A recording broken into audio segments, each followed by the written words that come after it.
प्रिय बच्चों, नमस्कार। आज की कक्षा में आप सभी का स्वागत है। पिछले कई दिनों से हम मतीराम सतसई से उद्धृत छंदों का रसास्वादन कर रहे थे। इसी अनवरतता में हम आगे के छंदों को पढ़ेंगे।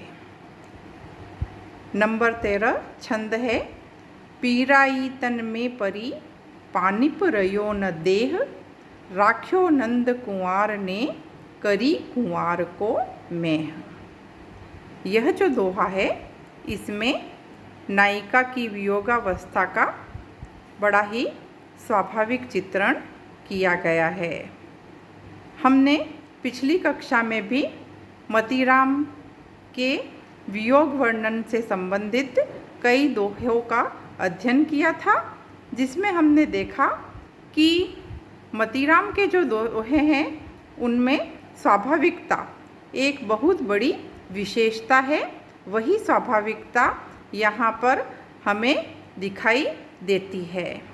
यहाँ पर एक जो नायिका है वह नंद कुमार अर्थात कृष्ण के प्रति उपालंब की भावना से युक्त होकर के अपनी विरह विदग्ध अवस्था का चित्रण कर रही है।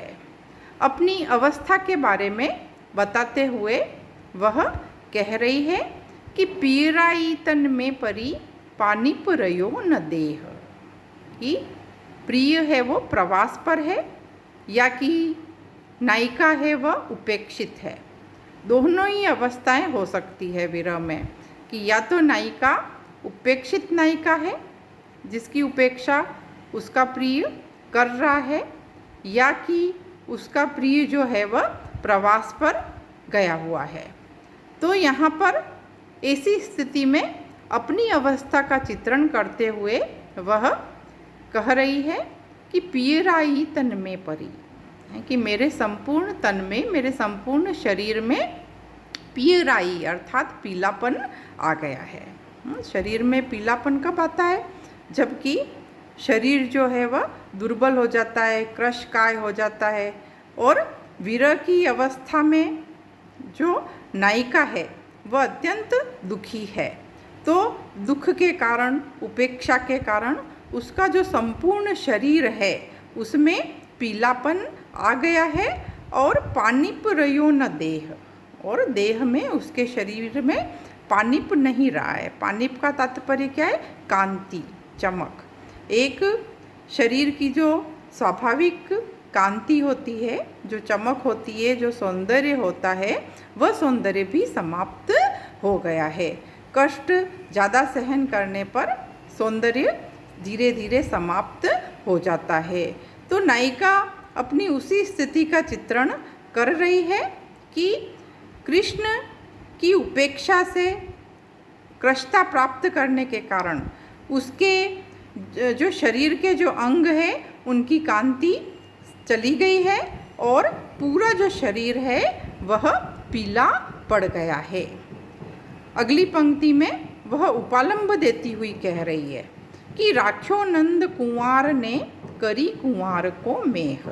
यहाँ पे कुंवार कुंवार दो बार आया है। एक तो कुंवार नंद कुंवार के साथ में कुंवार का अर्थ नंद का पुत्र है, और दूसरे कुंवार का अर्थ माघ महीने के बादल हैं। तो उपालंब करती हुई वह कह रही है कि राख्यो नंद कुंवार ने, है ना, कि ये नंद का जो पुत्र है कृष्ण, उसने मेरी जो स्थिति है वह कैसी कर दी है? करी कुंवार को मेह, है कि माघ महीने के जो बादल होते हैं वैसी स्थिति मेरी कर दी है। अर्थात माघ महीने के बादल जो होते हैं वे कभी किसी को तृप्त नहीं करते हैं, बल्कि उल्टा वो गरजते हैं, शोर करते हैं, लेकिन वर्षा नहीं करते हैं और किसी को तृप्त नहीं करते हैं। तो कृष्ण भी ऐसे ही हो गए हैं, कुंवार के बादल की तरह से, कि उन्होंने उससे एक प्रकार से आश्वासन तो दिया है मिलने का, लेकिन आश्वासन देने के बाद में भी वह उससे मिल नहीं रहे हैं। तो क्वार के जो बादल हैं वह और भी ज़्यादा तपन पैदा करते हैं, और भी ज़्यादा जलाते हैं, क्योंकि वो वर्षा नहीं करते हैं। तो कृष्ण की यह जो स्थिति है वह नायिका के हृदय को और भी ज़्यादा जला रही है ना। इस उपेक्षित अवस्था में वह और भी ज़्यादा दुखी है। तो एक प्रकार से कृष्ण के प्रति उसने उपालंब दिया है। पिछले कई छंदों में हम उपालंब से भरे हुए दोहों को पढ़ चुके हैं कि ज़्यादा स्नेह होने पर उपालंब स्वाभाविक होता है। अब हम यहाँ पर अलंकारों को देख लेते हैं कि नंद कुंवर और कुंवर है ना। यहाँ पे शब्द जो है वह एक ही शब्द 2 बार आया है और अर्थ इसके भिन्न है, इसलिए यहाँ पर यमक अलंकार है और छंद दोहा है। अगला छंद देखिए कि पिसुन वचन सज्जन चिते सके न फोरी न फारी, कहा करे लगी तोय में तुपक तीर तरवारी। बच्चों, हमने रीतिकालीन प्रवृत्तियों में पढ़ा था कि मतीराम सतसई जो है वह श्रृंगार, भक्ति और नीति की सुंदर त्रिवेणी है।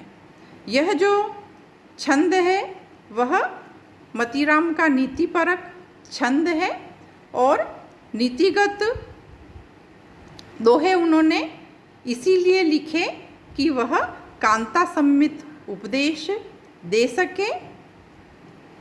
देखिए अर्थ, पिसुन वचन सज्जन चिते सके न फोरी न फारी। पिसुन का तात्पर्य होता है कठोर, चिते यानी हृदय को। कि क्या कह रहे हैं यहाँ पे कवि कि पिसुन वचन सज्जन चिते सके न फोरी न फारी। कि यहाँ पे जो सज्जन मनुष्य है उसकी दृढ़ता, उसके धैर्य का यहाँ पर वर्णन कर रहे हैं कि सज्जन मनुष्य जो होता है वह अत्यंत ही दृढ़ होता है और अत्यंत ही धैर्य संपन्न होता है और शांति प्रिय भी होता है। इसीलिए जो दुष्टों के कठोर वचन हैं, दुष्टों की जो कठोर बातें हैं, वह उन्हें न तो भेद सकती है और न ही उन्हें प्रभावित कर सकती है। अर्थात उनकी कठोर बातों का उनके ऊपर कोई प्रभाव नहीं पड़ता है। वैसे तो जो साधारण मनुष्य होता है वह दूसरों की बातों से शीघ्र ही प्रभावित हो जाता है ना। दूसरे अगर कठोर वचन कहते हैं तो वह शीघ्र ही दुखी हो जाता है, शीघ्र ही परेशान हो जाता है। लेकिन यहाँ पर सज्जन धैर्यशील मनुष्य की बात की गई है कि उसे अपने आप पर पूर्ण विश्वास होता है, कान का कच्चा नहीं होता है वह, इसलिए दूसरों की बातों का उसके चित्त के ऊपर कोई असर नहीं होता है। कि जैसे कहा करिए लगी तोय में तुपक तीर तरवारी, है ना। यहाँ पर अब दृष्टांत दिया है कवि ने कि जैसे तोय में, तोय का अर्थ होता है पानी, कि पानी में अगर तुपक तीर तरवारी, तुपक का अर्थ होता है कटार और तीर और तलवार, चाहे तीनों से पानी में वार किया जाए, है ना, लेकिन जो पानी होता है वह विभाजित नहीं होता है, पानी पे उसका कोई प्रभाव नहीं पड़ता है। हालांकि कटार, तीर और तलवार ये सब काटने के लिए विख्यात है, अपनी तेजी के लिए विख्यात है, इनका प्रभाव सभी जगह निसंदेह रूप से होता है, लेकिन पानी में उसका प्रभाव नहीं होता है, क्योंकि पानी भी अपनी गहराई के कारण जाना जाता है, पानी भी अपनी दृढ़ता के कारण जाना जाता है। तो यह व्यक्तित्व के वैशिष्ट का ही प्रभाव है कि वह दूसरों की बातों में नहीं आता है, न उनसे प्रभावित होता है।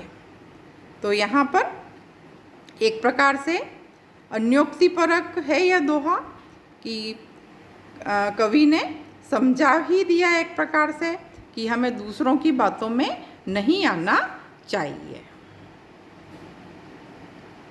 अगला छंद देखिए कि अरुण वरण बरनीन परे अमल अधर दल मांझ केंदो फूली दुपहरी केंदो फूली सांझ। यह जो दोहा है यह पुनः संयोग श्रृंगार परक है, जिसमें नायिका के नक्षिक सौंदर्य के अंतर्गत उसके अरुण वर्णी जो कांति है उसका चित्रण इसमें किया गया है कि नायिका का जो वर्ण है वह कैसा है, अरुणिमा लिए हुए है, हाँ, अर्थात वह अत्यंत ही सुंदर है। तो उसके सौंदर्य का चित्रण करते हुए कवि कह रहे हैं कि अरुण वरण बरनी न परे अमल अधर दल मांझ, कि यह जो सुंदर नायिका है उसका रंग है वो अरुण है, अर्थात लालिमा लिए हुए है।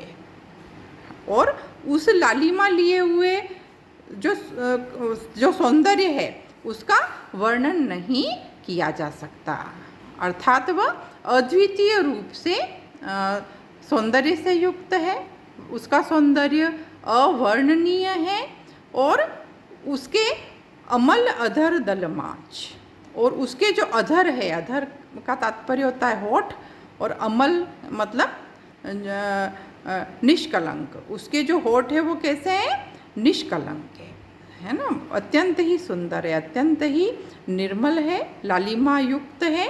और उसके होठों की जो लालिमा है उसे देख करके ऐसा लगता है कि या तो वह केंदो फूली दोपहरी केंदो फूली सांझ, कि या तो दोपहर जो है वह पूर्ण रूप से विकसित हो गई है या फिर संध्या जो है वह अपनी पूर्ण मादकता के साथ में यहाँ पर उपस्थित हो गई है ना। दोपहर की जो लालिमा होती है वह भी अद्वितीय होती है और जो संध्या की मादकता होती है वह भी लालिमा लिए हुए होती है। तो नायिका के जो होठ हैं वह लालिमा लिए हुए हैं, तो मादकता भी फैलाते हैं, मादक भी कर देते हैं, और दूसरी तरफ वह जलाते भी हैं। जो भी सामने वाला उसे देखता है तो वह उसके प्रेम में जलने लगता है, उससे प्रभावित हो जाता है, उसके मादक रूप को देख करके आकर्षित हो जाता है। इसमें जो है बच्चों वह केंद्रवाचक शब्द आया है कि यहाँ पर कवि तय नहीं कर पा रहा है कि यह दोपहरी से उसकी समानता करे या कि सांझ से करे, इसलिए केंद्रो वर्ड है, इसलिए यहाँ पर संदेह अलंकार है, क्योंकि यहाँ पर वो निश्चित नहीं कर पाया है। और छंद आप सभी को पता ही है कि इन सभी छंदों में दोहा छंद है। धन्यवाद।